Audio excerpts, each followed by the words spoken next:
Hello, everyone. This is the Mgtow Cowboy coming at you. Greetings and salutations, and I hope all of you are doing well. I want to make a video this evening talking about my experiences of living with women. And I'm going to title this video something like Don't Live with Women, or never move in with a woman, never live with the women, or something like that. And I have a couple of personal anecdotes that I want to share, however sad or however bad. So the message that I want to convey to all of you is simply, if you can, never live with a woman. It's a bad idea, and in my experience, it never really turns out well. So let's go back in time. When I was in university, I was living in South Dakota, and I started dating a girl. We dated for 2.5 years, close to 3 years, I guess. 2 years and 9 months, something like that. It was my longest relationship. She was a very nice girl at the time, and I actually felt deeply in love with her. If you would have told me then what I'm telling all of you now, I would have scoffed at you. And I would have said, no, that's ridiculous. You know, me and my Katie, we're gonna make it last. This is gonna last forever. But that goes to show how much I knew when I was in my mid-20s. We never ended up living together, but there was a time when I thought that I just might want to marry that girl. Thank goodness I didn't. And thank goodness I never moved in with her. But here are a couple of observations I can make about her. There was a time when we were spending a lot of time together. We were together, we were a couple. And I basically would see her not every day, but I would say every other day. And it was very, very common that I would go over to her house or her apartment, and we'd spend a lot of time together. I noticed a couple things about her. What bothered me the most was she was disorganized, terribly disorganized. In fact, I can't even use the word disorganized to describe her. I would say it was more like messy. There were many occasions where I'd come over and her room was so messy, I would literally find it disgusting. And I would comment to her, like, wow, this is not cool, I came from a different background. My father was a Marine. He was a United States Marine, and he kind of raised me in a different way. For me, I was raised, there's a place for everything and everything in its place. I remember one incident when I was really young, when I was like 8 or 9 or something. And my room was a mess. And my father came in and he started yelling at me, saying, like, clean up your room and clean up your room. And I didn't listen to him. And he did something that I found very traumatic at the time. He took, with his arm, his entire arm, he swept all the things. I had a wooden desk in my room, and it was full of crap. Using his arm, in a sweeping motion, he threw everything on the desk on the ground in front of me. And he started, yelling at me, clean all this up. Brr. At the time, it was a little traumatic, but, it worked. Because now I am, I don't know, not a neat freak, but I'm like I'm somewhere just below a neat freak. If the highest is like a germaphobe, below that would be a neat freak. I'm a little below that, but I would say I'm tidy, pretty tidy. Like, for example, I did 3 loads of laundry, swept my apartment, mopped my apartment, cleaned my toilet bowl or the commode, cleaned the sink, both sinks, bathroom sink and kitchen sink, cleaned the tub. Just regularly cleaning. But returning to this girl, it was so bad, no joke. It was so bad that there were actually many times where I couldn't even see the floor. The floor was like carpeting. You couldn't even see the color of the carpeting on the floor. There was just crap, strewn everywhere. And I have to say, it sort of got on my nerves. And I can only imagine what it would be like living with someone like that. It's like you're stuck with them. You know. So that's one observation. Another observation is so after graduating, I moved back to Chicago, and then I moved in with my dad, and then I moved in with my mom, and then I moved back in with my dad, and yeah, in that order. And I moved in with my dad, and then I moved in with my mom, and then I moved back in with my dad, and then finally I got my own place. While I was living with my mom, here's the story with that. My mom, I basically, at this point in my life, I had nothing to do with my mom. I basically disowned her. And then one day she showed up at my door. Literally, she showed up like at my front door crying. And I'm like, oh no, what do you want? What are you doing here? Come on, I haven't seen or spoken with you in years.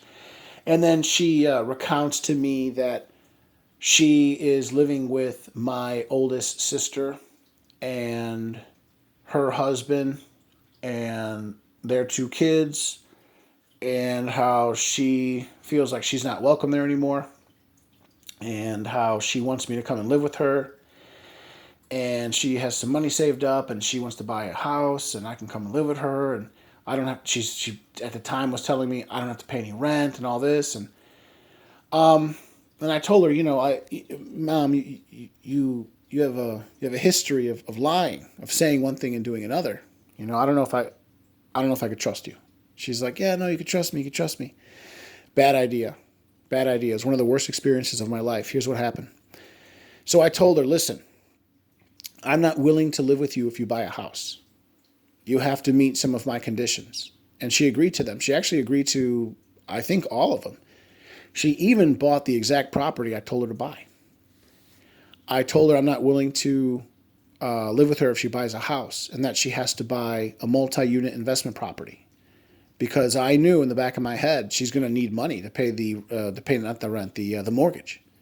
And if it's a multi-unit property, she'll be able to bring in tenants, which will help her stay afloat. So I told her she has to buy at least a 3-unit or a 4-unit multi-unit investment property, and she did. She even bought the exact building I told her to buy. She bought a 3-unit on the north side of Chicago. And I told her, I don't want to live with you in the same apartment. I want my own apartment, and you have to let me live for free. Will you do that? And she said yes. And then, and that's exactly what happened. She got a 3-unit. I lived at the top. She lived on the second floor, and we rented out the first floor. Or she rented out the first floor.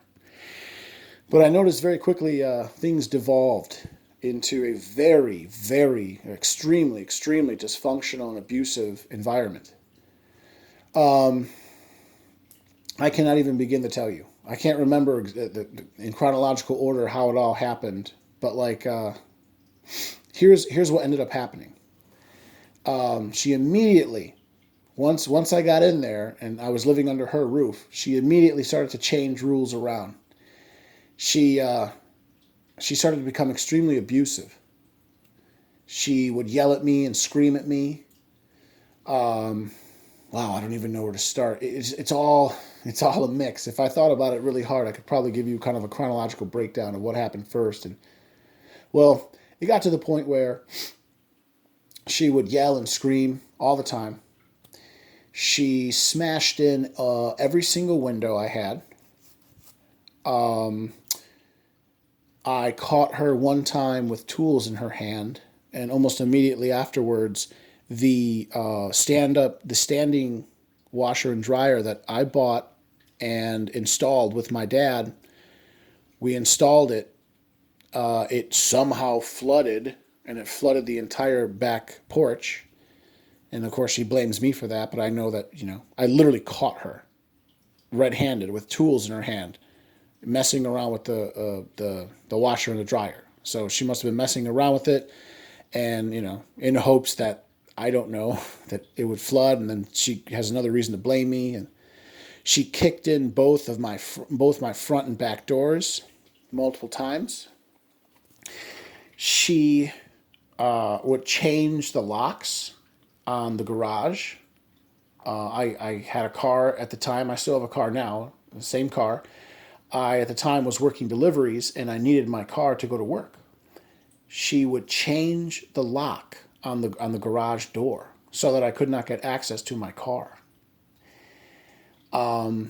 She would put she had a wrought iron fence installed on the property, and she would routinely lock me in and lock me out by putting a chain, like what's it called, like a chain with a padlock around the wrought iron fence, around the doors of the wrought iron fence, so I couldn't get in. She called the police on me at least 20 times. I'd say at least 6 or 7 of those times the police were actually in my apartment. She was extremely abusive. She was, looking back, I think my mom is probably like a sociopath. She's socio, or at the very least, she's like a high-functioning narcissist or something like that. But it was all about power and her having power over me, and she, whenever she was upset, I'm going to pay for it. And, she extremely volatile, and she could be extremely emotional. And it was just very, very negative. When a woman, I don't know, I've come to believe now, whenever a woman has authority over a man, she is bound to abuse that man. And then there was a time, so she promised to let me live there for free, but she went back on that promise. I don't know, in the future, what I would say to men, even if it's with family, especially if it's female family members, get a written contract. Get something that, I don't know, that you can use in a court of law if you have to. I don't know. But, she said, Joe, you never have to pay rent if you don't want to. Just live with me and take care of the grounds, mow the lawn and take out the garbage and play handyman, and I did all that. I installed the washer and dryer, and I cut down a huge 40-foot tree on the grounds, and whatever. But anyway, she goes back on another promise, and she says, you got to start paying rent. So I start paying her a little bit of rent. And then she says, no, I need more rent. I need more and more and more and more. It got to the point where I moved in a friend of mine, a coworker of mine, and he started paying her rent. So the two of us were sharing my apartment. Because it was a 2-bedroom. Or it was kind of a 1-bedroom, but you can kind of split it into a 2-bedroom and blah, blah, blah, blah. So it got to the point where I moved someone in. This way she was getting a lot more money for my apartment. But even that wasn't enough. And I'm convinced now the real reason is she just wanted any reason to be, she was contentious. She was always looking for any reason to start a fight. Hold on a second.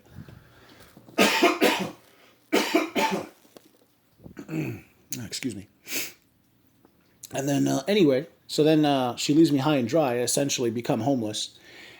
She decides to abruptly sell the property and then move to Colorado.